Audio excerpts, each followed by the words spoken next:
Hola, el día de hoy estamos con el profesor Juan Carlos Cobian para platicar sobre la región de Europa, una de las regiones más importantes y que ha marcado el destino de la humanidad. En términos culturales es una región muy diversa, es una de las primeras características muy notorias de Europa. Muy frecuentemente se considera Europa como si fuese una torre de Babel, ¿no? En términos lingüísticos se hablan una gran cantidad de lenguas. Comparativamente con otras regiones del mundo, son un número de lenguas menores. Tradicionalmente uno podría pensar que Europa es una región que es auténticamente una torre de Babel en donde es muy difícil poder comunicarse por esa gran cantidad de lenguas, que son más de 50.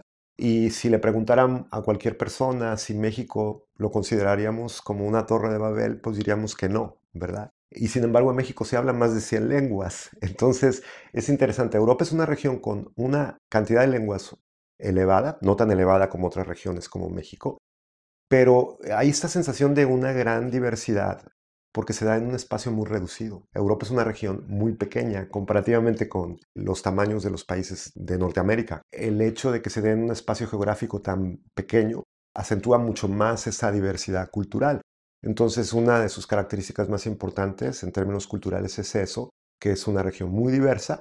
Y esta diversidad tiene potencialidades positivas, pero también tiene potencialidades negativas, ¿no? Positivamente lo que hace es que enriquece enormemente las visiones culturales de cada región, también permite trabajos compartidos, de que, por ejemplo, hay un programa muy interesante que hace la Unión Europea, en donde de alguna manera se pide que todos los jóvenes que pertenecen a los países miembros de la Unión Europea que están en universidades tengan que viajar forzosamente a otros países que tengan un lenguaje diferente al suyo para que vaya enriqueciendo este sentimiento de un europeísmo que refleje esa diversidad, pero también tiene sus aspectos negativos, ¿verdad? Esto que podrían implicar el cómo poder integrar a grupos que son muy diversos a las características tradicionales de un país. Y esto siempre ha permitido a Europa tener una necesidad de abrirse y de saber buscar cómo asimilar, integrar o permitir diferencias dentro de un espacio político nacional. No hay que olvidar que el concepto de nacionalismo, tal como lo conocemos actualmente, es una invención europea. Los europeos crearon el concepto de nacionalismo y los propios europeos son los que están de alguna manera tratando de desmontarlo. En la forma más ambiciosa, la Unión Europea es un proyecto de unos Estados Unidos de Europa, de una nueva forma de organización por encima de los Estados-nación. Evidentemente no todos los grupos que están al frente de la Unión Europea coinciden con esta visión más ambiciosa. Hay gente mucho más cautelosa y dice, no, la Unión Europea no pretende eso. Pero el nacionalismo es un tema clave para poder resolver esta enorme diversidad. Hay regiones en donde el nacionalismo, por ejemplo, en el centro-oeste europeo, en Polonia, la República Checa, Eslovaquia, Hungría, hay un nacionalismo en donde en vez de abrirse y poder recibir a gente de múltiples regiones, que estos países que menciono son de una gran diversidad cultural porque hay muchos grupos culturales, tienen un nacionalismo que no, que lo que quiere es que aquel que es miembro de esa nación es solamente el que tiene la misma sangre, que es lo que podríamos decir un nacionalismo basado en un concepto que se llama jus sanguini, el derecho de sangre. Los que tienen la misma sangre son los que tienen derecho a formar parte de una nación. Mientras que hay otras regiones de Europa en donde existen modelos nacionalistas basados más en el principio del jus soli, del derecho de la tierra, del que nace en un lugar, ese que nace en un lugar no importa de qué origen étnico, cultural, religioso o lingüístico sea, es miembro de esa nación por el simple hecho de haber nacido allí. Entonces depende de qué modelo de nacionalismo estemos trabajando. Pero sí, el concepto de nacionalismo es una invención europea. Está muy vinculado a este tema que estábamos mencionando de la diversidad cultural. La manera en que se construya o se reconstruya o se evolucione el concepto de nacionalismo es fundamental para resolver la cuestión de la integración cultural.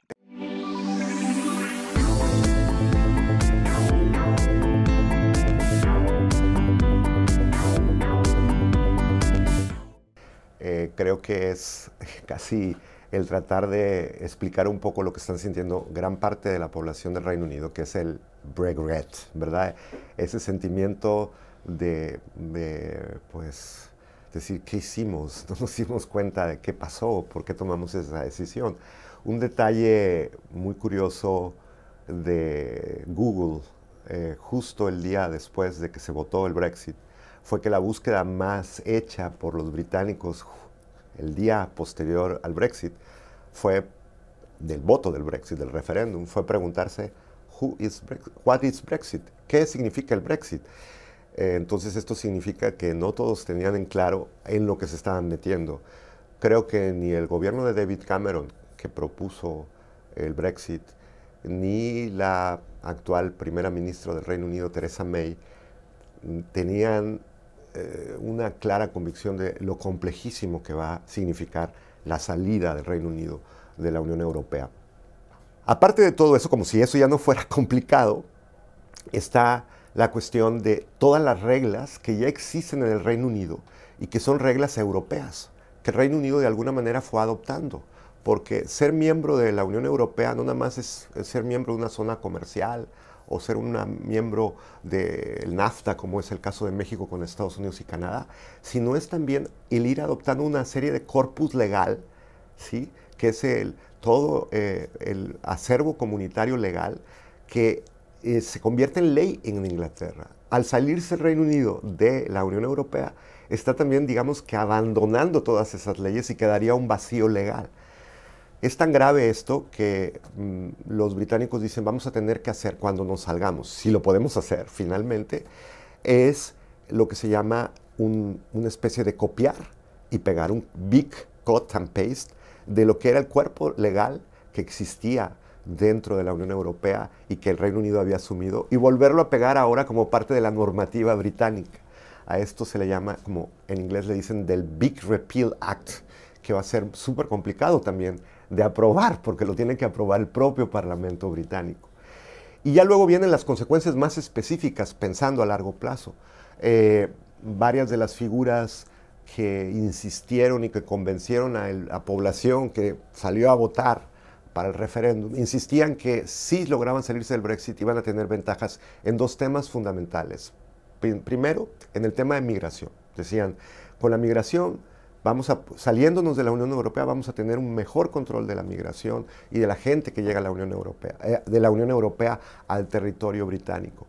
Pero en realidad eso era una falacia, porque el Reino Unido no pertenece al acuerdo de Schengen, que es el acuerdo que permite la libre circulación de personas dentro de la Unión Europea, y el salirse de la Unión Europea no va a hacer un mejor o mayor control de la migración. Eso lo estaba definiendo el propio Reino Unido, y entonces lo que tenían que haber hecho es medidas más estrictas de control de su migración propia. Entonces la migración misma no se va a resolver saliéndose de la Unión Europea.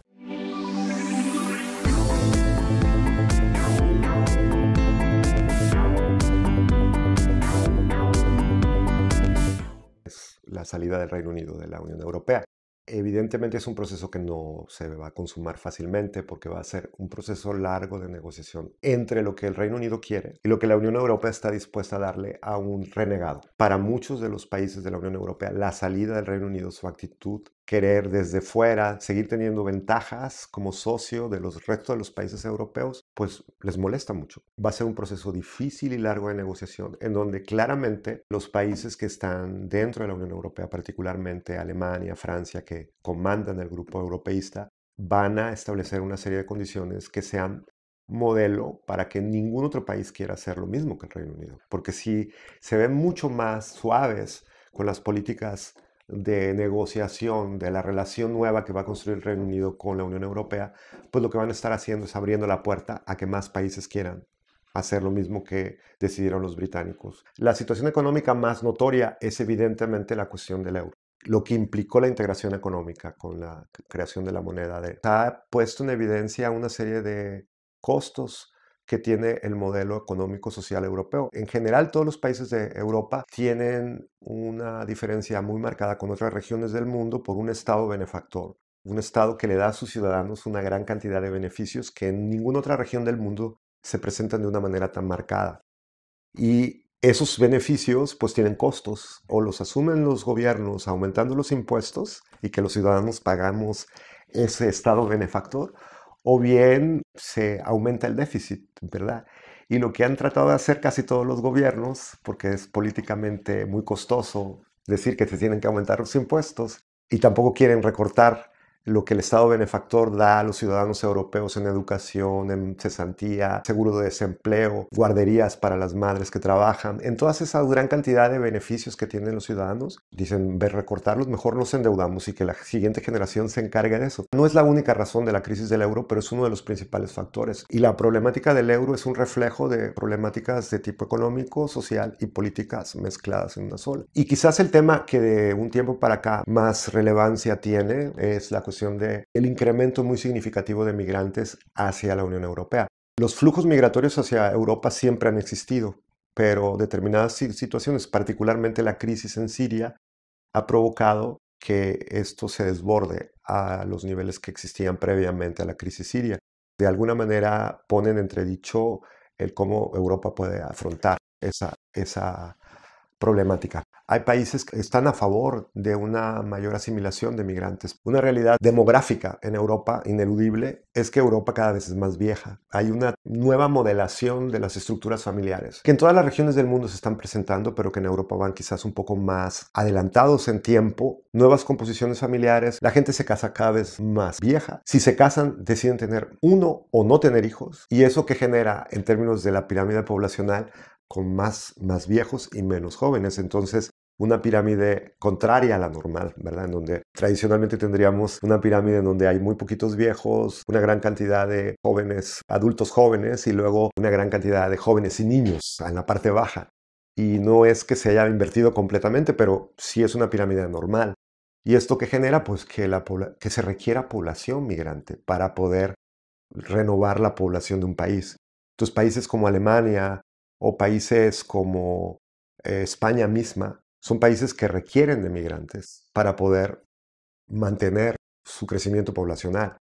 Pero hay otras regiones que no tienen esa tan marcada tendencia, no tantos viejos, aunque en general Europa tiene esa tendencia, que no aceptan a los migrantes por razones de visión nacionalista, que mencionábamos hace rato, y tienen una actitud de rechazar, que no se pueden tolerar más migrantes.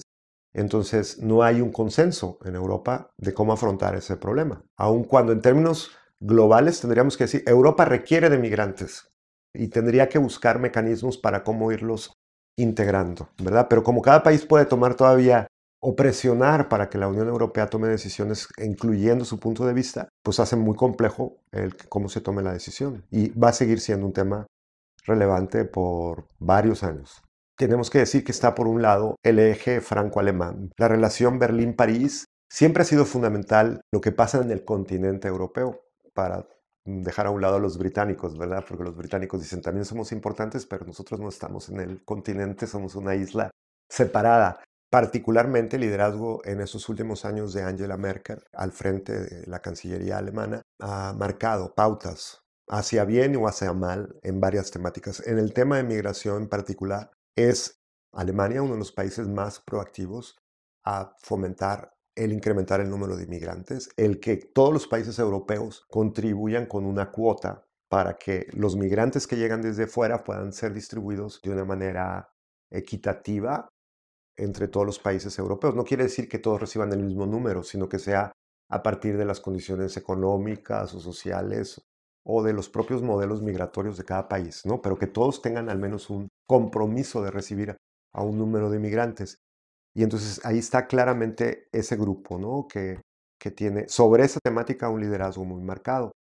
Sobre la temática económica también hay un gran liderazgo de parte de Alemania por la estabilidad de su economía, que permite de alguna manera marcar las políticas generales de lo que se dictaminan en las reuniones del Consejo de la Unión Europea, donde pues todos los países forman parte de él. Y luego hay otros países que digamos son los que en ciertos temas sí hay antagonismo muy marcado, ¿no? Puede ser el caso de Polonia, Hungría, que frente al tema migratorio tienen una postura mucho más cerrada, o Francia, que tiene una postura ambivalente sobre el tema, ¿no? A veces Francia tiene una mayor apertura al tema migratorio. Luego los recientes atentados terroristas en Bélgica o en París mismo han puesto un poco el sentimiento de preocupación de si estas políticas de flexibilidad y atracción al migrante están vinculadas con cuestiones que tienen que ver con esta apertura hacia los migrantes.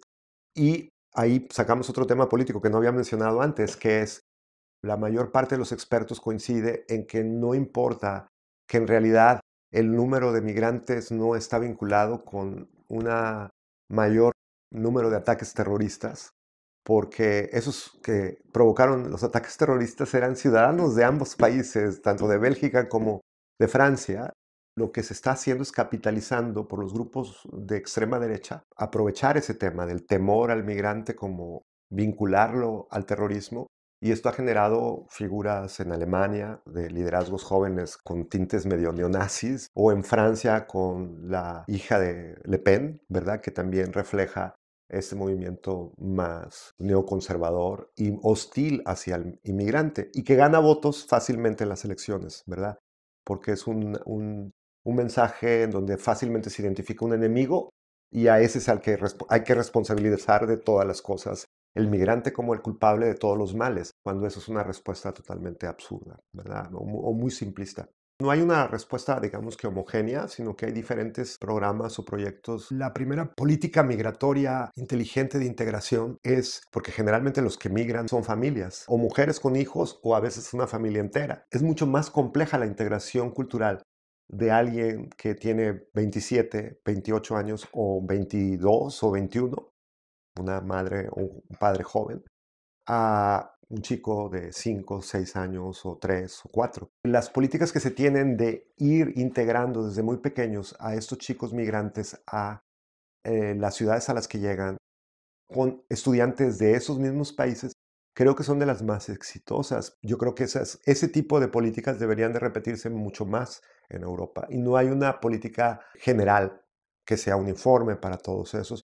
Pero yo creo que a medida que se estén presentando este tipo de problemáticas, cada vez va a ser más fuerte la discusión de promover este tipo de políticas. Yo creo que se ven reflejadas podemos regresar hasta esa hipotética escuela. Población pequeña, de donde pronto recibe una gran cantidad de migrantes que vienen de Siria, por poner nombres específicos, aunque podrían ser de diferentes regiones. ¿Qué pasa en ese pequeño pueblo de Alemania? ¿Cómo se va a integrar a el colegio? ¿Cómo se van a integrar estos niños, a los niños alemanes con los niños sirios? ¿Qué estrategias va a seguir las propias profesoras, la propia escuela, para que ese proceso funcione? Si en ese nivel micro empiezan a funcionar las cosas, es mucho más fácil que luego a nivel nacional funcionen. Porque si a nivel micro implotan, o sea, fracasan, pues por más que se hagan grandes proyectos de integración cultural a nivel nacional, esas pequeñas dinámicas que arrancan en los colegios son las que van a marcar todo, porque si esos niños entienden desde pequeños con sus contrapartes completamente diferentes a ellos, pues esto va a ir permitiendo una mayor tolerancia, no una más tolerancia, sino una posibilidad de inclusión de los diversos grupos. Y si, en cambio, lo que ocurre es el escenario negativo, en donde tenemos a padres protestando porque no aceptan que en su colegio haya niños de estas características o que tengan una religión diferente a la suya, y quieren simplemente que todo se mueva bajo los patrones tradicionales de cómo veían las cosas que harían de pasar en su ciudad, pues eso lleva al fracaso. Una política migratoria que no arranque desde ese nivel micro, pues tiene muy poco futuro, ¿verdad? Entonces yo creo que en la vida diaria se ve eso todos los días, con los grupos que llegan y que el diseño urbano de una ciudad deciden, bueno, ¿dónde los vamos a poner? ¿En qué región de la ciudad se van a colocar? Y luego empiezan las discusiones. ¿Y por qué tenemos nosotros que recibirlos? O barrios de una ciudad que dicen, sí, qué bueno que lleguen estos migrantes, porque estos migrantes van a poder renovar esta región, darle una nueva presencia con su tradición cultural, teniendo incluso éxito a lo mejor en algunos tipos de cuestiones turísticas, etcétera.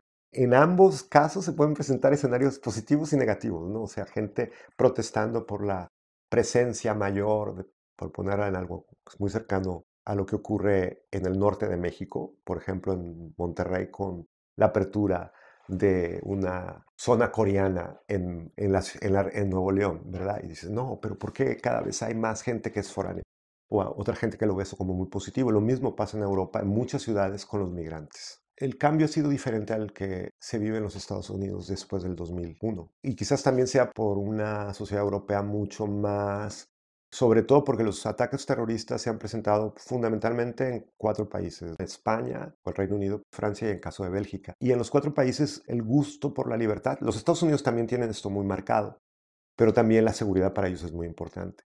El gusto por la libertad y por celebrar sus libertades para reunirse, para movilidad, para transportarse, para convivir en lugares públicos, es fundamental de esas sociedades. Y entonces ha sido para ellos duro verlo y vivirlo tan de cerca, pero no han reaccionado como a lo mejor pensaban los grupos terroristas en su agenda personal promover, ¿verdad?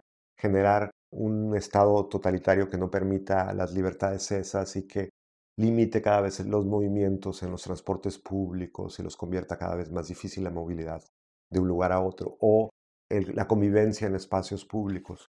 Y yo creo que las sociedades occidentales han sabido reaccionar positivamente ante eso, ¿verdad? Lo que sí en la vida cotidiana que afecta, bueno, pues particularmente en la experiencia que nos toca vivir, ahora sí no nada más a los países que han sufrido eso, sino a todos, que es la experiencia de pasar sistemas de seguridad para entrar a muchos espacios, ¿no? Como pueden ser los aeropuertos, en donde la mayor parte de nosotros nos ha tocado vivir eso. Pero, por ejemplo, si se llevara al extremo, ¿qué podríamos tener? Pues que ahora que para ir a una cafetería vamos a tener que pasar todo un proceso de revisión como el que pasamos en un aeropuerto, o para entrar a un museo vamos a tener que pasar lo mismo, o para ir simplemente a pasar una noche en una discoteca platicando con amigos o bailando. Este tipo de decisiones de no permitir que se establezca un estado vigilante en todos esos espacios públicos es una clara enunciación de parte de las sociedades como la europea, diciendo, no, nosotros, la libertad es fundamental de nuestra forma de ser occidental y no la vamos a quitar. Generalmente el arte va a veces más rápido que lo cotidiano, ¿no? Y entonces a lo mejor lo que los artistas de ahorita están presentando en novelas o en películas, en obras escultóricas o pintura, son temáticas que ahorita ni siquiera estamos vislumbrando. Porque, por ejemplo, un tema fundamental, la dinámica de integración cultural que representa la migración y la integración de grupos musulmanes dentro de la sociedad europea, se trató allá hace tiempo en una película de 1995 como El odio, se llama así, La Haine en francés, de Matthew Kassovitz. Se trataba el tema directamente y estos asuntos de cómo poder integrar a los grupos en una región particular de la ciudad, cómo eso podría generar violencia, cómo eso no podría generar la violencia, qué problemática significa eso para una cultura como la francesa. Se trató hace ya más de 21 años, ¿no? Esto habla de que a veces el arte va mucho más rápido en su capacidad de presentar todos esos temas.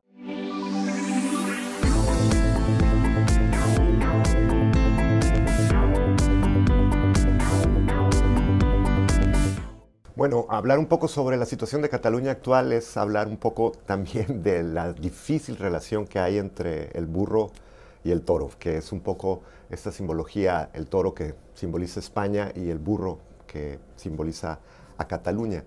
Es un nacionalismo que se ha venido construyendo con muchos problemas y dificultades. Tradicionalmente Cataluña había sido una región más preocupada por tener mayor eficacia organizativa, que le devolvieran los impuestos que pagaba España, pero sin buscar un independentismo. Y sin embargo, de un tiempo para acá, sí ha venido creciendo de una manera muy vigorosa los movimientos que no quieren mayor eficacia organizativa, sino que quieren una plena soberanía para Cataluña. Entonces es de preocuparse qué es lo que fue pasando, que fue generando este nacionalismo tan vigoroso, porque no se puede explicar que haya nacido de la nada. Evidentemente habían residuos previos, o sea, momentos históricos previos que sí generaban un sentimiento nacionalista en Cataluña, que fue la época franquista, que de alguna manera había tratado de eliminar la presencia de esa lengua en la región catalana y hacer que fuera asimilada a la fuerza prácticamente todos los catalanes para seguir las tradiciones del generalísimo, ¿verdad? Pero eso cambió de una manera radical cuando vino la democracia española, ¿no? Con la transición democrática, con la muerte de Franco, con todos esos momentos, el pacto de la Moncloa, Cataluña empezó a tener un rol muy, muy significativo en la vinculación política con España y siempre lograba muchas ventajas en tipos de mayores autonomías para la región. Y esas mayores autonomías para la región siempre permitieron que pues avanzaran bien las cosas sin necesidad de llegar a los movimientos independentistas que vemos ahora. Entonces ahí sí es importante ver varios momentos. Una de las cosas más significativas que se ven hoy en día, incluso en imágenes en muchas partes, son la lucha de banderas. La lucha de bandera, por un lado los catalanes agitando sus banderas y por otro lado los españoles agitando la bandera española. Cuando hubo otros momentos de gran unidad, cuando España gana la Copa del Mundo en Sudáfrica, esa victoria española fue una victoria de unificación en donde todos los españoles se sentían unidos bajo la bandera española. Y era muy significativo también que dentro de la selección nacional española estaban una gran cantidad de jugadores que son claramente símbolos de Cataluña, ¿verdad? Como Andrés Iniesta, como el capitán defensivo, el esposo de Shakira, todos ellos figuras centrales de lo que es el equipo Barcelona. Y sin embargo, en ese momento histórico en donde había la unidad, se ha pasado a esta lucha de banderas de enfrentamiento constante entre catalanes y españoles.